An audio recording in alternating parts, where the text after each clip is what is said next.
Dear Diary, tomorrow I'll be celebrating my 16th birthday.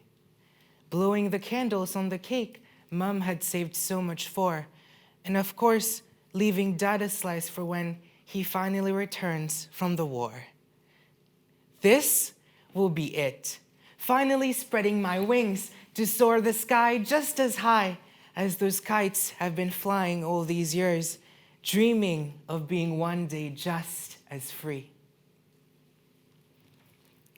Those were the words of young Salima, an innocent Afghan just moments before her home was bombarded during the military coup.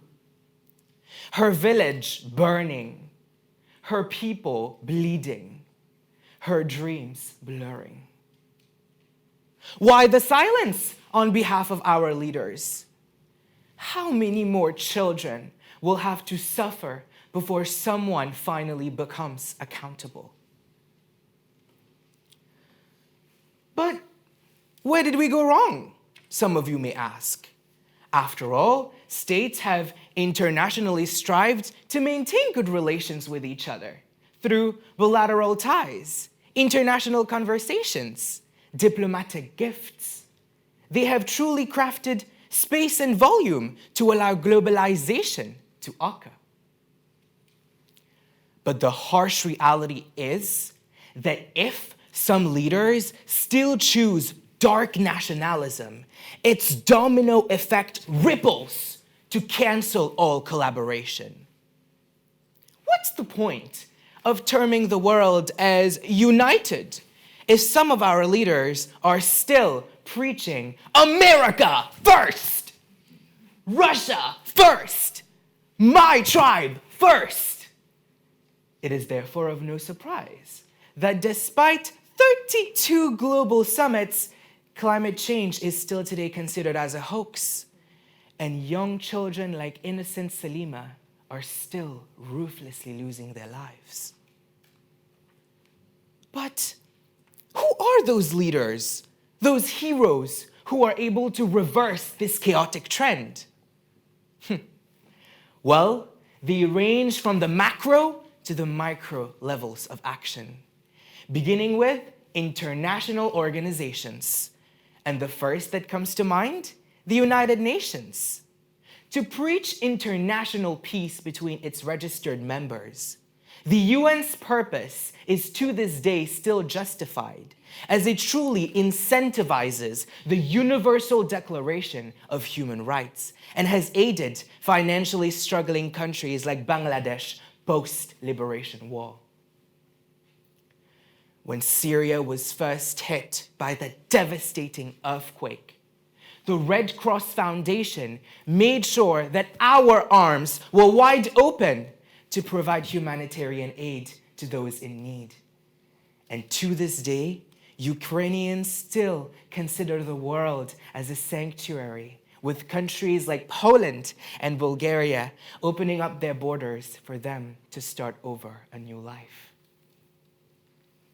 Now, it is indeed true that governments have in the past collaborated in the times of crisis, like political rivals China and Pakistan aiding India amidst the COVID-19 pandemic. But it is not just in moments of adversities that we need global collaboration.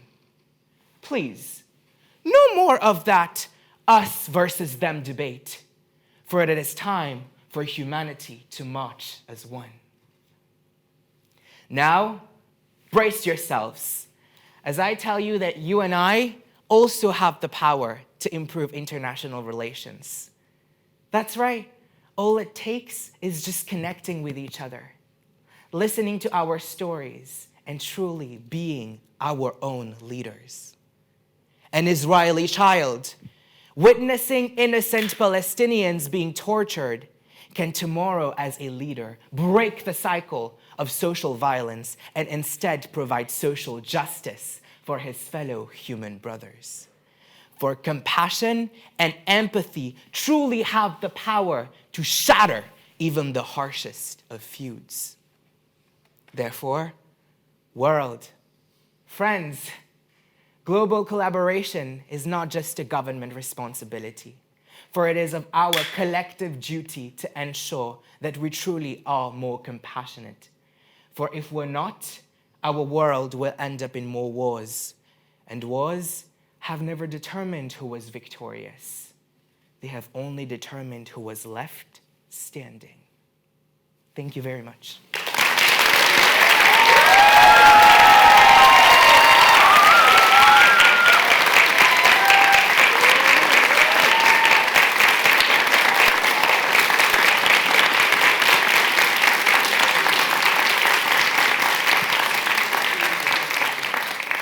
Thank you very much, Suhail, for such an impassioned speech.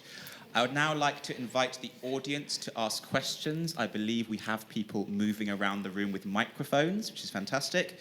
As I said before, please allow the microphone to reach you before you begin to speak. Is there anyone who would like to ask Suhail a question? Yes. Wonderful speech. Thank you so much. Thank you very much. In your opinion, what do you think really unites people? Thank you very much for your wonderful question. What unites each and every single one of us are our hearts, our ability to be able to connect with each other, and our ability to know that at the end of the day, we're all human. At the end of the day, we all should be grateful to be who we are, but at the same time realize that there are people who are struggling because of our own actions and our own responsibilities that we're failing to take. Our hearts are what connect us because our hearts have that ability to show that compassion and that empathy that we need to show to other people. I'd love to say, that at the end of the day, we need more global collaboration. But sometimes when you look at the state of affairs, you ask yourselves, where are the hearts of our people? Now, standing here in this very moment, I choose to be someone who speaks from the heart. I choose to be that person who shares my personal story, ready to inspire the world and let it know that no matter where you come from, no matter what you look like, you have the power to inspire others and to connect with them. Let them know that the only shoes that they have to fill in are their own, and that their personal stories, their difficulties and adversities do not define them, but it is the way that they get back up that truly refines them. And I am here demonstrating to each and every single soldier and warrior that you are the person that you had always been waiting for. Stand up for yourself, fight for your dreams, and no matter how hard it can be, use your heart as your greatest weapon. Thank you.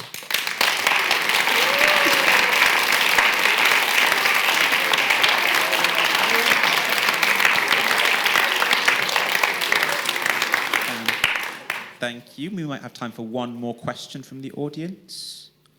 Does anyone else have a question they might like to ask? Yes, Kyle.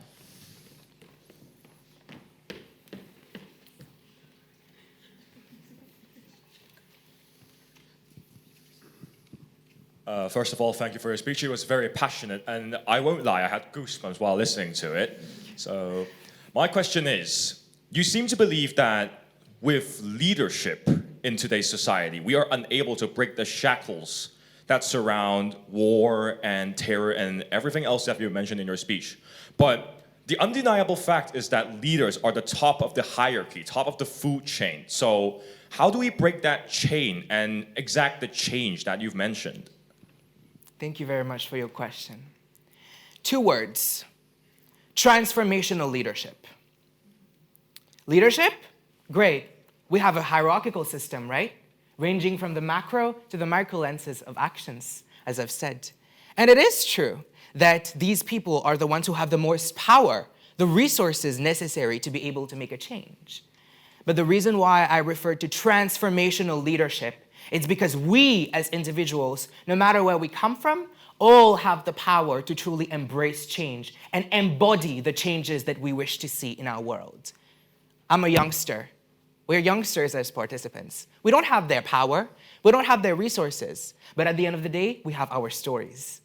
We have our ability to be able to inspire other people to know that they're not defined by their circumstances, but rather by their choices. Our choice to be here in this competition, in which I've loved being with each and every single one of you, has been to be brave, to own my moment, and to champion my moment. And it is true that I don't necessarily have the resources of our leaders, but I have my story. I have your stories, your love, your support, and it is with the support of the world that we're able to make a change. And no matter our power, no matter the resources that we have, and no matter whether we have 6,000 zeros at the end of our bank accounts, or simply our hearts that we wish to choose, we're simply individuals who are trying to show that one day we will be able to achieve the universe that we're able to want to be in. And let us always remind ourselves that this transformational leadership of authenticity is what gives us the power in this theater of dreams known as our world to transform dream chasers into dream walkers. Thank you very much.